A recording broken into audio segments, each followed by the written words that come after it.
അസ്സലാമു അലൈക്കും വറഹ്മത്തുള്ളാഹി. 2024 വർഷത്തിൽ നടത്തിയ സമസ്ത പൊതുപരീക്ഷയുടെ ഏഴാം ക്ലാസ്സിലെ താരീഖിൻ്റെ ചോദ്യപേപ്പറും ഉത്തരങ്ങളുമാണ് ഇവിടെ പറയുന്നത്. ശ്രദ്ധിച്ച് കേൾക്കുക, മനസ്സിലാക്കുക. 1. ശരി അടയാളപ്പെടുത്തുക എന്നുള്ളതാണ്. മഖ്ദൂം ഒന്നാമൻ്റെ ഖബർ പൊന്നാനി. ഐക്യവർഷം ആമുൽ ജമാഅ. 3. നബിയോട് രൂപസാദൃശ്യം ഹുസ്സൈൻ റളിയല്ലാഹു അൻഹു. 4. അലി അള്ളാഹുവിൻ്റെ ഖബർ കൂഫ. 5. അബൂബക്കർ റളിയല്ലാഹുവിൻ്റെ കുടുംബം ബനു തൈമ. 6. അശ്റത്തുൽ മുബശ്ശറിൽ പെട്ടവർ സഈദ് റളിയല്ലാഹു അൻഹു. യോജിപ്പിക്കാം. ബ്രാക്കറ്റിൽ നിന്ന് ശരിയായവ എടുത്ത് പൂരിപ്പിക്കാം. സ്വർഗാവകാശിയായ ഒരാൾ വരുന്നു. Saad bin Abi Waqqas. വിഷബാധ ഏറ്റു വഫാത്തായത് ഹസൻ റളിയല്ലാഹു അൻഹു.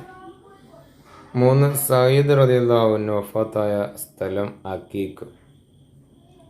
4. അബുൽ ഹക്ക് മുഹമ്മദ് അബ്ദുൽ ബാരി മുസ്ലിയർ വഫാത്തായത് ഹിജ്റ വർഷം 1385.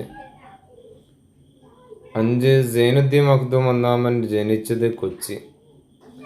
6. ഉസൂലു ദബ്ഹ് എന്ന കിതാബ് രചിച്ചത് ഉമർ ഖാദി റളിയല്ലാഹു അൻഹു. 7. ശംസുൽ ഉലമായുടെ ഉസ്താദ് അബ്ദുൽ ഖാദിർ ഫളഫരി. പൂർത്തിയാക്കുക.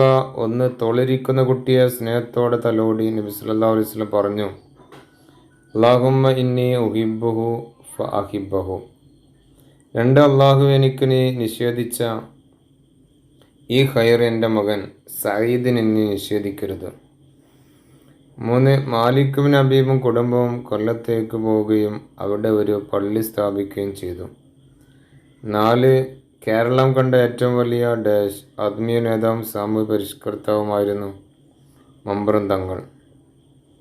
4. ഹിജ്റ വർഷം എഴുതുക. ഹസ്റുല്ലാഹുവിന് മദീനയിൽ ജനിച്ചത് 3-ാം വർഷം. അബ്ദുറഹ്മാൻ ബിൻ അഫ്റുല്ലാഹിന് മരണപ്പെട്ടത് 32. സൈനുദ്ദീൻ മഖ്ദൂം ഒന്നാമൻ വഫാത്തായത് 928. ഷിഹാബുദ്ദീൻ ഷാലിയാദ് ജനിച്ചത് 1302.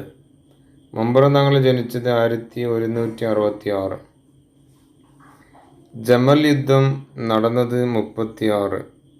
ഹിജ്റ 36.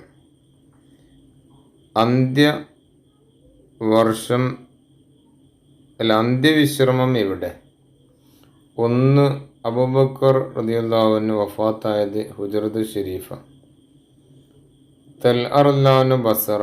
അബൂ ഉബൈദ റളിയല്ലാഹു അൻഹു ഉർദുന് അഥവാ ജോർദാൻ. 4. അബുൽ ഹക്ക് മുഹമ്മദ് അബ്ദുൽ ബാരി റളിയല്ലാഹു അൻഹു മുസ്ലിയാർ വാളക്കുളം. അസ്റല്ലാഹു അൻഹു ജന്നത്തുൽ ബഖി. വ്യക്തമാക്കുക.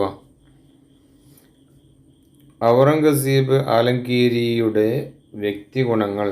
സമയമായാൽ ഉടൻ നിസ്കരിക്കുക, ഉളൂ മുറിയാതെ സൂക്ഷിക്കുക, തിങ്കൾ വ്യാഴം ദിവസങ്ങൾ നോമ്പ് പിടിക്കുക, റമദാനിൽ തറാവി കൊണ്ട് ഹയാത്താക്കുക. മഖ്ദൂം രണ്ടാമൻ്റെ രചനകൾ. ഫത്തുൽ മൊയ്ൻ, ഇർഷാദുൽ ഇബാദ്, തൂഫത്തുൽ മുജാഹിദീൻ, അഹ്കാമു നിക്കാഹ്, മുഖ്തസർ ശറഈ സുദൂർ, അൽ അജീബത്തുൽ അജീബ. അടുത്ത ചോദ്യം, ഇസ്ലാം കേരളത്തിന് നൽകിയ സാമൂഹിക ഗുണങ്ങൾ. മാന്യമായ വേഷവിധാനം, മഹത്തായ ജീവിതശൈലി, എല്ലാത്തരം ജനങ്ങളെയും സ്നേഹിക്കാനുള്ള കഴിവ്. എല്ലാവർക്കും നല്ല വിജയം ഉണ്ടാവട്ടെ എന്ന് പ്രാർത്ഥിക്കുന്നു. അസ്സലാമു അലൈക്കും വറഹ്മത്തുള്ളാഹി.